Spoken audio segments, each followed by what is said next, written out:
বানরের বিরুদ্ধে প্রতিযোগিতা লাগাইতো, ততক্ষণ পর্যন্ত প্রতিযোগিতা চলমান থাকতো যতক্ষণ একটা আরেকটার না মারে।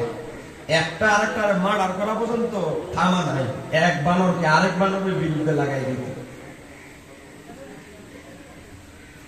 ইমাম ইবনে হাজার হাইতামি মক্কি এই আল বিদায়া ওয়ান নিহায়া কিতাবের হাওলা টেনে ইমাম ইবনে হাজার হাইতামি মক্কি তার সাওয়াইকুল মুহরিকা কিতাবের 2 নম্বর খণ্ডে উল্লেখ করেছেন, আমার আল্লাহ একবার বানরকে হুকুম দিয়ে দিলেন, বানর আমার হাবিবের কলিজার টুকরা নাতি ইমাম হুসাইনকে এই ইয়াজিদের নির্দেশে হত্যা করা হয়েছে, শহীদ করা হয়েছে।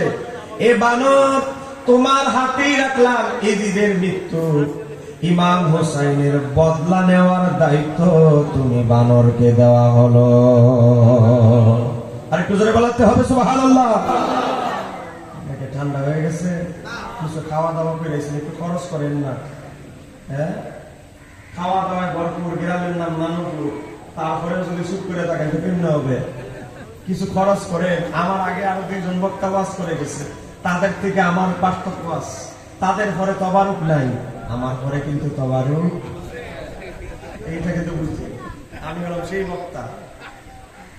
আওয়াজ না দিয়ে চুপ করে বসে আছেন, এতগুলো মাহফিল, কালকে 2টা মাহফিল করলাম, এরকম তো হয় না। আপনার একটু আওয়াজটা দেন, তা আবার গলার অবস্থা খারাপ বলে আপনাদের সহযোগিতা চাচ্ছে। গভীর মনোযোগ। আমার আল্লাহ ইজিদের মতো লোকরে মারার জন্য আমার আল্লাহ বলে কোনো সৈন্যবাহিনী দরকার নাই, একটা পশু দিয়ে আমি ইজিদকে হত্যা করে দিব। একটু জোরে বলা যাবে কি সুবহানাল্লাহ? এখন ইজিদ এমন একটা অবস্থায় মারা গিয়েছে, বেচারার বয়স মাত্র অল্প, কিতাব এসেছে 28 বছর বয়সে মারা গেছে। 28 বছর বয়স, 3 বছর বয়সে তাকে মাত্র যুবক, তাকে মাত্র তার কেরিয়ার জীবন শুরু করে। কিন্তু বেচারা 3 বছরে মুসলমানদেরকে অতিষ্ঠ করে ফেলেছে। সবচেয়ে বড় ভয়ানক ঘটনা করেছে, ইমাম হুসাইনকে শাহাদাত করে শহীদ করে। তারপরে আরো ভয়ানক ঘটনা করলো, মদিনা শরীফ আক্রমণ করে। হাররার ঘটনা, 300 জন সাহাবীকে ইয়াজিদের বাহিনী শহীদ করেছে। একটু জোরে কন্যা নাউজুবিল্লাহ। 300 জন সাহাবীকে হত্যা করার পরেও সেই ইয়াজিদকে যারা হযরত ইয়াজিদ বলবে, হযরত ইয়াজিদ বলার পর আবার নামের শেষে রহমাতুল্লাহ আলাইহি বলবে, আমরা মনে করি তারা হলো এই যুগের ইয়াজিদের রূহানি সন্তান। কথা কেন কেন ঠিক কি দেয়? ইয়াজিদের ক্ষমতার শেষ বছর সে মক্কা শরীফে আক্রমণ করলো। মক্কা শরীফে আক্রমণ করতে করতে করতে মক্কা শরীফকে রক্তাক্ত করে ফেললো। যেখানে মানুষ লাব্বাইক আল্লাহুম্মা লাব্বাইকের ধ্বনি দিবে, সেখানে রক্ত প্রবাহমান হতে লাগলো।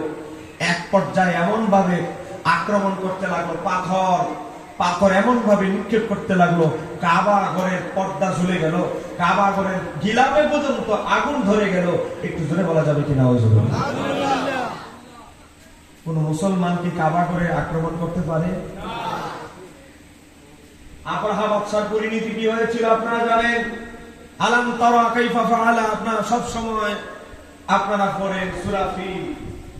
হস্তি বাহিনী আবরাহার ধ্বংস হয়েছিল কাবা ঘর আক্রমণ করার আশার কারণে। তদ্রুপ ইয়াজিদ যখন মক্কা আক্রমণ করতে পাঠালো, আমার আল্লাহ বলে, ইয়াজিদ তুই আমার খানায় কাবায় হাত দিয়েছিস, তোর হায়াতের বাজেট শেষ। আমার আল্লাহ বানরকে হুকুম দিয়ে দিলেন, বানর তোমার বাতের মধ্যে আমি এমন বিষ দান করলাম, তুমি শুধু কামড় দাও, রূহ কবজ করার জন্য আজরাইল রেডি হয়ে আছে। চিৎকার দিয়ে বলা যাবে কি সুবহানাল্লাহ? আমি কিতাব থেকে বলছি, আল বিদায়া ওয়ান নিহায়া, এটা আমরা অনুবাদ করি না, এটা ইসলামিক ফাউন্ডেশন বাংলাদেশ সরকার, আমার এখানে আলেম ওলামারা আছে, আমরা অনুবাদ করি না, ইসলামিক ফাউন্ডেশন গভর্নমেন্ট অনুবাদ করেছে। ইমাম ইবনে কাসির বলতেছে, সে একদিন একটি বানরকে উঠিয়ে দোলা দিচ্ছিল, এক বানরকে আরেক বানরের বিরুদ্ধে লাগাই দিতেছে,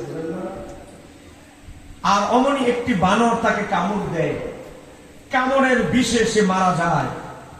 আমার বাবা ভাইয়া, যার এত সৈন্য, যার এত কিছু, এত বড় ক্ষমতা, এত দাপট, আমার আল্লাহ তার মতো একটা ইয়াজিদের মতো কুলাঙ্গারকে একটা বানরের মাধ্যমে শেষ করে দিয়েছে।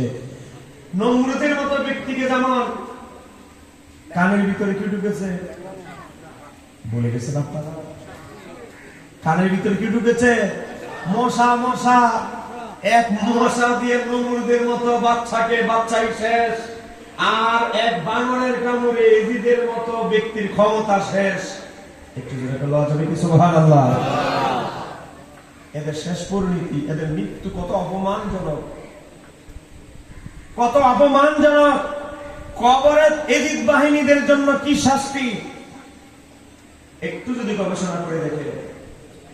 আমার হাতে একটা বই আছে, এই বইটার নাম হচ্ছে সহিহুল বিহারী। এটা আরবি থেকে বাংলায়, যে দেখেন আরবি হাদিস দিয়ে দিয়ে বাংলা আমরা অনুবাদ করেছি। এই কিতাবটা লিখেছেন আলা হযরতের প্রধান খলিফা আল্লামা জফরউদ্দিন বিহারী রাহমাতুল্লাহ আলাইহি। তিনি তার এই কিতাবের 107 খণ্ডের 412 পৃষ্ঠায় একটা ওয়াকিয়া তুলে ধরেছেন, একটা ঘটনা।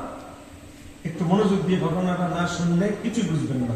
কেন হুসাইনের পক্ষে আছেন, হুসাইনের পক্ষে থাকা ফজিলতটা কি, এই ঘটনাটা শুনলে আশাবাদী আপনাদের বিষয়টা ক্লিয়ার হবে। আমাকে বলা